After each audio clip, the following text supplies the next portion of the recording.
If you're living with diabetes or caring for someone who is, chances are you've heard the same line over and over again. Stay away from anything sweet, especially fruit. It's a message repeated in clinics, online forums, and even family kitchens. The belief that sweetness, in any form, is dangerous for blood sugar. But what if that message is only half the story? A few months ago, one of my patients, a thoughtful, disciplined woman in her late 60s, came to me with a surprising confession. She hadn't eaten fruit in nearly 3 years, not a single slice, not because she didn't like it, not because it didn't make her feel good, but because she'd been told it would undo all her efforts to manage her diabetes. "I miss it," she said quietly, "but I'm scared of what it might do to me." That fear isn't uncommon. In fact, it's one of the most deeply rooted misconceptions I've seen in nearly 3 decades of studying metabolic health. The idea that all sweet-tasting foods are the same. That your body can't distinguish between the sugar in a cookie and the sugar in a ripe piece of fruit. That avoiding sweetness altogether is the safest strategy. But here's the truth. Backed not just by anecdote, but by real peer-reviewed research and years of clinical observation. Some of the very fruits we've been taught to avoid are not only safe for diabetics, they're actively beneficial. These aren't rare exotic superfoods grown halfway across the world. They're common, familiar, affordable fruits that many of us walk past at the grocery store without a second thought. And yet, when used correctly, when paired wisely, portioned mindfully, and consumed with a deeper understanding of how the body works, they can stabilize blood sugar, reduce inflammation, improve digestion, and even help restore the simple joy of eating. This video is not a loophole. It's not a gimmick. And it's certainly not an excuse to abandon discipline. What we're about to explore is a different way of thinking, one grounded in human physiology, not internet trends.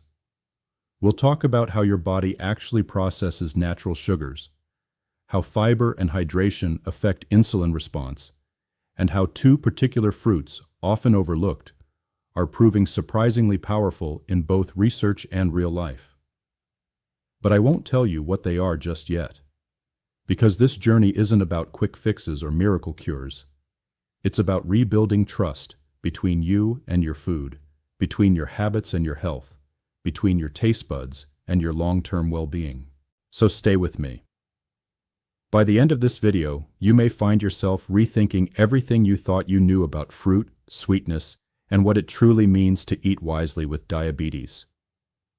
Let's start with the root of the confusion, the belief that all sugars are the same. On the surface, it seems reasonable. Sugar is sweet. Fruit is sweet. Therefore, fruit must raise blood sugar, right? But this kind of thinking oversimplifies a very complex system. In reality, your body doesn't just react to how something tastes, it responds to how that food is built. And that's where the difference begins. When you eat refined sugar, say from a soft drink or a piece of cake, you're giving your body a concentrated dose of fast-acting glucose or fructose, stripped of any context. There's no fiber to slow absorption, no water to dilute the effect, no micronutrients to support the body's response.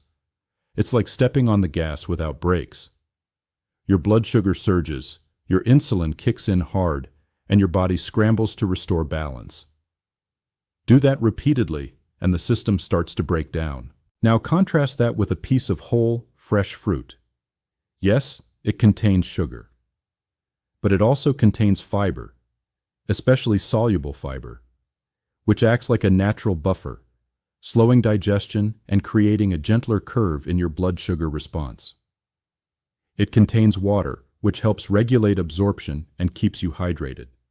And it delivers nutrients like potassium, magnesium, and vitamin C, all of which play supporting roles in your metabolic health.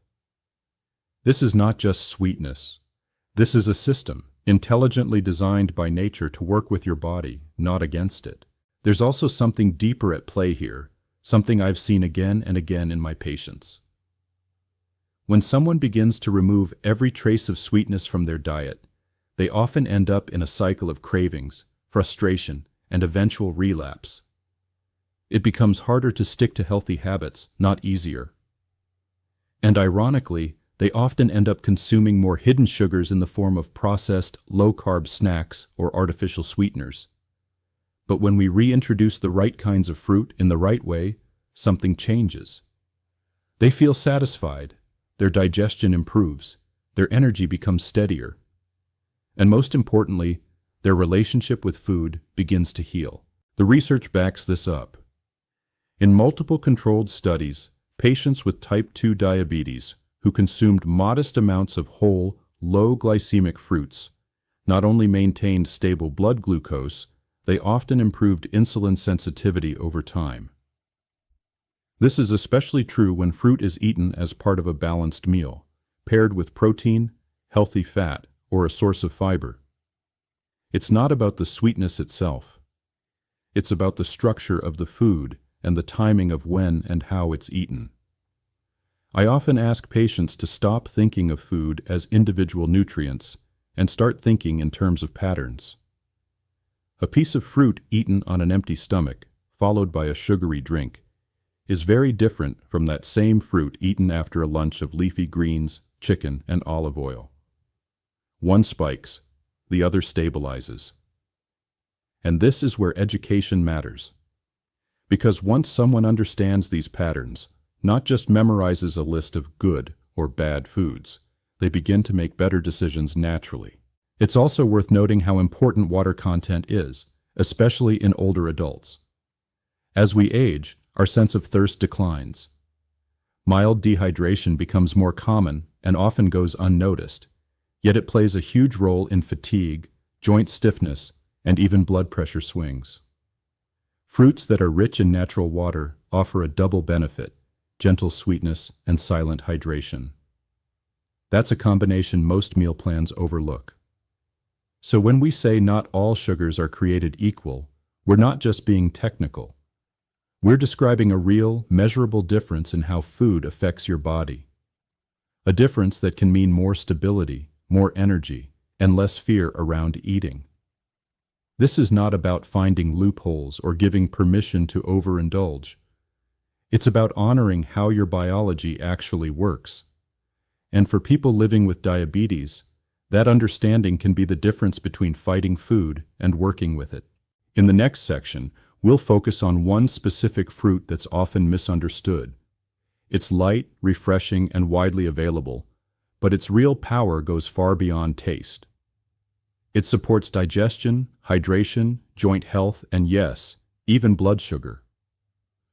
Most people overlook it, but when used correctly, it becomes a quiet daily ally for those managing chronic conditions. Let's take a closer look at one of the most underrated fruits in diabetes care: melon. Whether it's cantaloupe, honeydew, or another variety, melon is often dismissed too quickly because of its sweetness. But if we pause and examine how this fruit behaves in the body, especially in aging adults, we begin to see a very different picture. One that goes beyond flavor and into the realm of functional, therapeutic nourishment. First, let's talk structure. Melon is composed of over 90% water. That's not just a refreshing feature, it's a metabolic advantage. In older adults, dehydration is incredibly common and often goes unnoticed. The thirst response becomes weaker with age, kidney function slows, and mild fluid imbalances can lead to everything from fatigue and brain fog to blood pressure irregularities and even elevated blood sugar levels.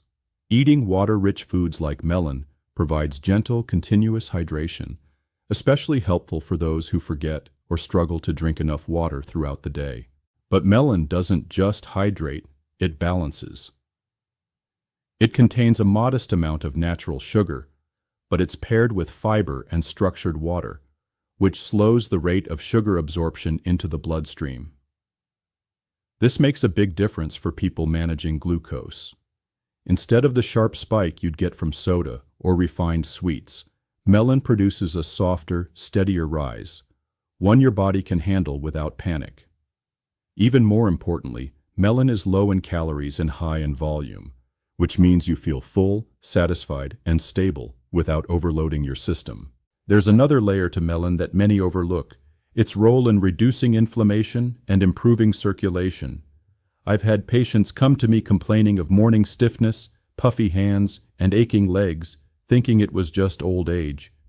But when we added small servings of melon into their routine, especially early in the day, many noticed a difference.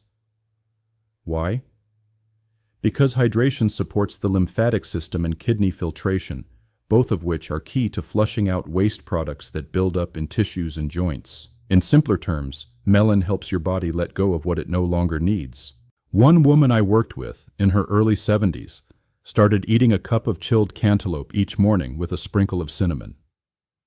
That was her only dietary change. Within 2 weeks, her ankles stopped swelling in the afternoons. She said she felt lighter, less bloated, and more in control of her appetite. The cinnamon, of course, helped slow sugar absorption even further.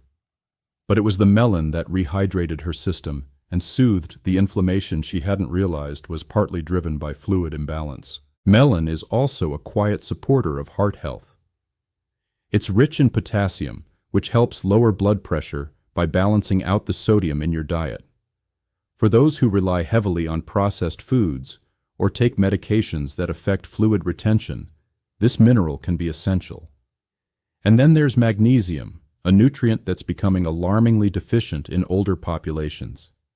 Magnesium plays a role in hundreds of biochemical processes, including blood sugar regulation, nerve signaling, and muscle function. Melon isn't the richest source, but it provides just enough to gently contribute without overwhelming the system. Now let's talk about digestion. Many older adults deal with constipation, slowed motility, or discomfort after meals. The fiber in melon is gentle, not abrasive like bran or some high-fiber cereals. It moves through the system with ease, adding bulk without irritation. For those with sensitive stomachs or sluggish digestion, this is a major benefit. And because it's so easy to chew and swallow, melon is often the perfect fruit for those with dental issues or appetite loss. Timing, as always, makes a difference. I recommend eating melon earlier in the day, breakfast or mid-morning, when digestion is most active.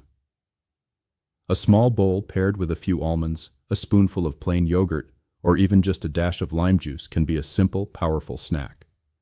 Some of my patients even use frozen melon cubes as a stand-in for dessert. It's cold, naturally sweet, and deeply satisfying, without any added sugar or processed ingredients. If you've ever felt a slump in the afternoon, that 2 or 3 p.m. moment when your energy crashes and you crave something sweet, this is where melon can quietly shine. Instead of grabbing cookies, a soda, or an energy bar, reach for a bowl of cold cantaloupe or honeydew. You may find that not only does it satisfy your craving, but it also gives you a clean boost of hydration and a steadier mood through the rest of your day. Melon may not seem like a miracle food, and that's a good thing. It doesn't shock the system. It doesn't promise unrealistic cures. What it offers is quiet, consistent support. It helps regulate fluid. It improves satiety. It provides comfort and calm, without the crashes and spikes that so many other snack foods deliver. Let's now shift our focus to a fruit that's far less flashy, often pushed to the side in grocery stores, and yet carries a surprising therapeutic value: plum. Small, juicy, and sometimes tart, plums don't usually top the list of recommended fruits for people with diabetes.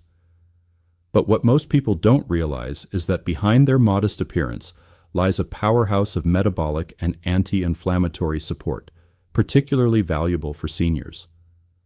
What makes plums stand out is their fiber content, especially when eaten with the skin on.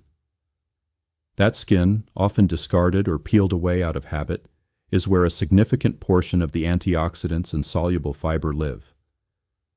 When you eat a whole plum, skin and all, you're consuming a combination of compounds that help moderate glucose absorption, improve gut motility, and reduce systemic inflammation.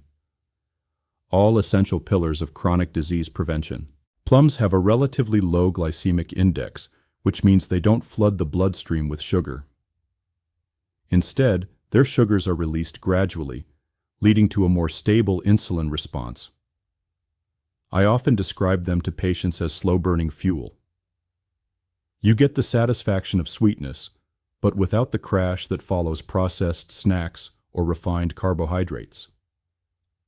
And when plums are eaten in the afternoon, during that typical window when cravings peak, they can serve as a natural deterrent to less healthy choices. Instead of reaching for a candy bar or soda, a ripe plum can offer the same sensory satisfaction, minus the metabolic chaos. Beyond blood sugar, plums offer another key benefit: digestive support. As we age, our digestive system often slows down. Transit time increases, motility decreases, and constipation becomes an ongoing frustration for many older adults. While prunes have long been touted as a remedy, fresh plums can offer similar support without the overly sweet or processed taste that some people find off-putting. A single plum contains gentle fiber that softens stool, supports regularity, and nourishes the gut microbiome, all without the harsh effects of laxatives or fiber supplements. But perhaps one of the most impressive and underappreciated benefits of plums lies in their effect on inflammation and bone health. Research has shown that plums, particularly their dark-colored skins, are rich in polyphenols, natural compounds that combat oxidative stress and reduce inflammation at the cellular level. Inflammation, of course, is a silent contributor to nearly every chronic condition, including type 2 diabetes, arthritis, heart disease, and cognitive decline. When a food helps modulate that underlying inflammation gently, day after day, it becomes more than just a snack. It becomes a form of preventative medicine. I recall a patient, a soft-spoken man in his early 70s, who came to me with persistent lower back pain and frequent joint stiffness, especially in the mornings. His blood markers showed signs of chronic inflammation, and he was reluctant to take another prescription. We looked at his diet and saw that it was clean overall, but lacked variety, color, and phytonutrients. I asked him to start eating 2 plums a day, along with a few dietary adjustments. After a month, he returned and told me the swelling in his knees had eased. He was walking more comfortably, and for the first time in years, sleeping without needing to shift positions every hour. That's not a miracle, that's nutrition doing its job. Plums also play a subtle but important role in bone density, something that becomes critically important, especially for postmenopausal women and elderly individuals prone to fractures. A number of studies have pointed to the potential of plums and prunes in slowing bone loss, possibly due to their antioxidant profile combined with trace minerals like boron and vitamin K. They're not a replacement for calcium or resistance training, but as part of a comprehensive approach to aging well, they hold significant promise. One of the simplest ways to incorporate plums into a daily routine is by pairing them with a source of healthy fat or protein. A fresh plum with a few almonds, a sliced plum over plain Greek yogurt, or a warm evening treat: roasted plums with a sprinkle of cinnamon and a few drops of lemon juice. Not only does this enhance the flavor, but the cinnamon also helps regulate post-meal blood sugar, while the fat and protein from nuts or yogurt slow digestion even further, promoting satiety and metabolic balance. And if you're someone who struggles with nighttime blood sugar spikes, a plum-based snack before bed can be particularly helpful. The fiber slows down carbohydrate absorption overnight, which may reduce the early morning glucose surge that so many people experience upon waking. It's a gentle, natural way to work with your body's rhythm rather than fight against it. Texture-wise, plums are easy to chew, non-irritating to the gut, and can be eaten fresh, stewed, or even frozen. On warm days, frozen plum slices make excellent popsicles, refreshing, sweet, and entirely free of added sugar. If the tartness of the skin is too strong, they can be peeled, but I encourage most people to try keeping the skin at least part of the time. That's where much of the medicinal magic resides. Ultimately, what I love most about plums is their unassuming strength. They don't make big promises. They don't sit in the spotlight of every trendy diet. But day after day, bite after bite, they offer subtle support for blood sugar, digestion, inflammation, and even emotional well-being. They're the kind of food that reminds us healing often happens in quiet, consistent steps, not in dramatic transformations. Now that we've seen how both melon and plum offer their own unique advantages, hydration, blood sugar control, digestive support, and anti-inflammatory benefits, the next question becomes a practical one. How do we integrate them into daily life? Because knowing a food is good for you isn't enough. The real transformation comes when you build small, consistent habits around that knowledge. Habits that feel effortless, enjoyable, and worth repeating. Let's start with timing, which often makes the difference between success and frustration in blood sugar management. For most people living with diabetes, blood glucose is most stable in the morning and gradually becomes more sensitive in the evening. That's why I often suggest incorporating fruit earlier in the day, when the digestive system is more active and the body is primed to handle natural sugars more efficiently. A bowl of chilled cantaloupe or honeydew with a spoonful of plain Greek yogurt, for example, makes a nourishing, low-glycemic breakfast. The combination of fiber, protein, and natural hydration keeps blood sugar steady and prevents the mid-morning energy crash that sends so many people reaching for coffee or sweets. Mid-afternoon is another ideal window, particularly for those who tend to snack out of habit or emotion. Instead of grabbing processed snacks that destabilize your blood sugar and leave you feeling foggy or fatigued, try a sliced plum paired with a few walnuts or sunflower seeds. This combination delivers a satisfying balance of sweetness and crunch, while the healthy fats help slow glucose absorption. It's a simple switch, but one that many of my patients say made the biggest difference in their daily energy and mood. If digestion is a concern, and it often is for older adults, consider using these fruits in lightly prepared forms. Stewed plums with a touch of cinnamon and lemon become a warm, gut-friendly treat in the evening. Melon cubes blended with cucumber and mint turn into a hydrating, cooling drink that supports circulation and reduces water retention. These aren't just recipes, they're tools, accessible ways to meet your body's needs without adding stress or complexity to your routine. One of the most effective strategies I've used with patients is pairing fruits with buffers, nutrient-dense ingredients that slow down digestion and enhance satiety. Cottage cheese, plain yogurt, chia seeds, almonds, even soft-boiled eggs. These are all excellent companions for fruit. They provide fat and protein, which stabilize insulin response, and they transform fruit from a standalone sugar source into a balanced meal or snack. This is especially helpful for people who worry about hunger or blood sugar dips between meals. When fruit is eaten this way, it stops being a risk and becomes a resource. Temperature and texture also play roles, especially in the context of aging. Many older adults struggle with chewing harder foods or have a decreased appetite in the heat. Cold, soft fruit preparations, like frozen melon cubes or plum puree over oatmeal, not only make meals more enjoyable, they help maintain interest in food, which can decline with age. And when eating feels good, consistent nourishment becomes easier. There's also the emotional side of eating to consider. Fruit carries memory. It connects us to seasons, to family meals, to childhood.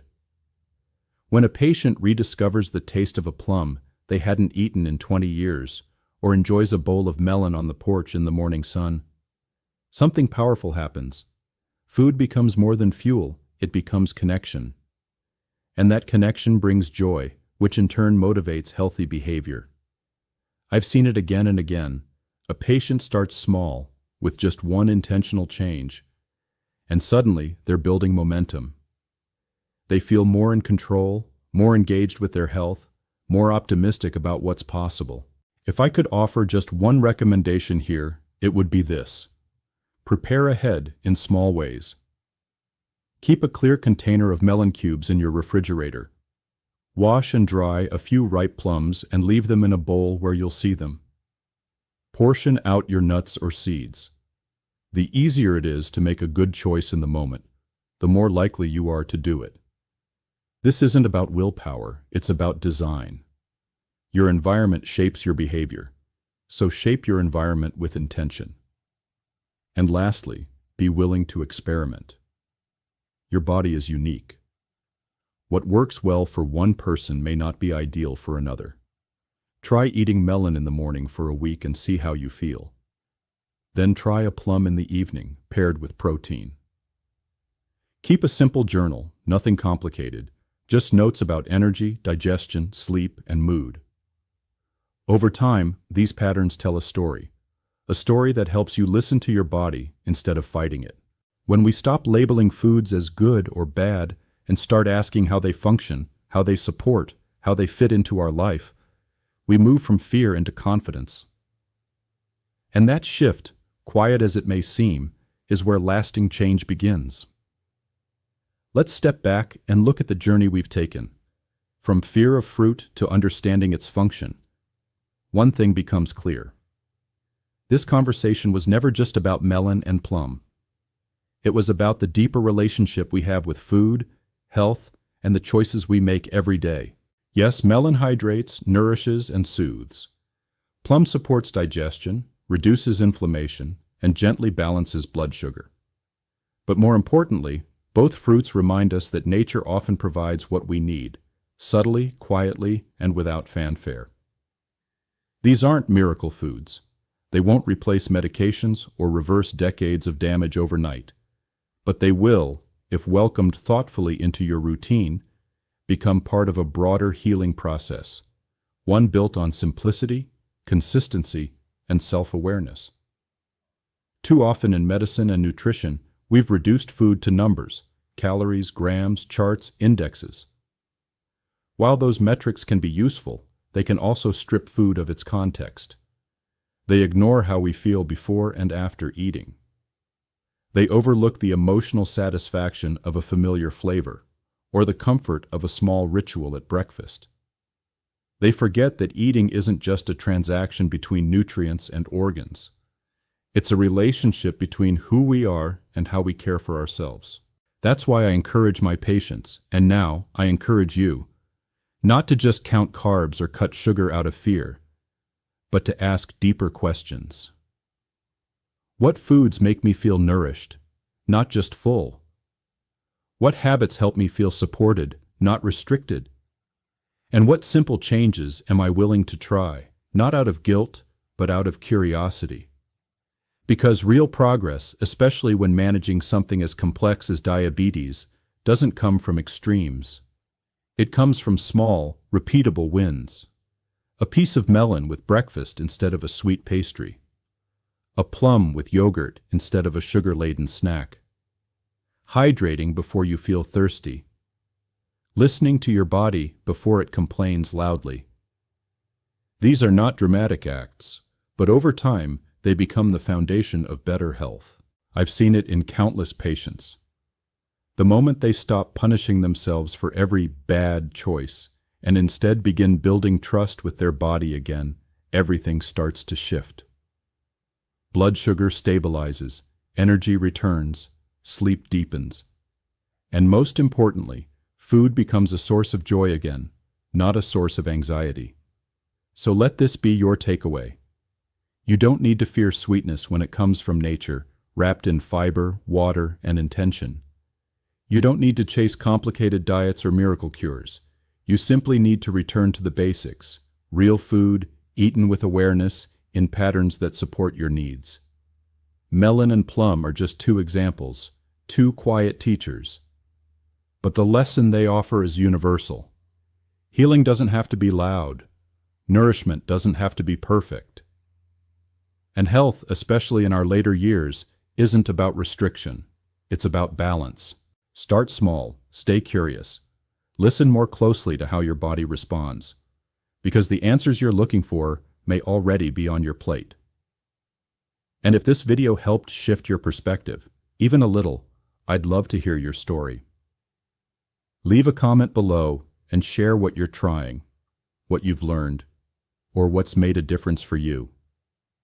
Because when we speak openly about our journey, we don't just help ourselves. We help someone else take the first step.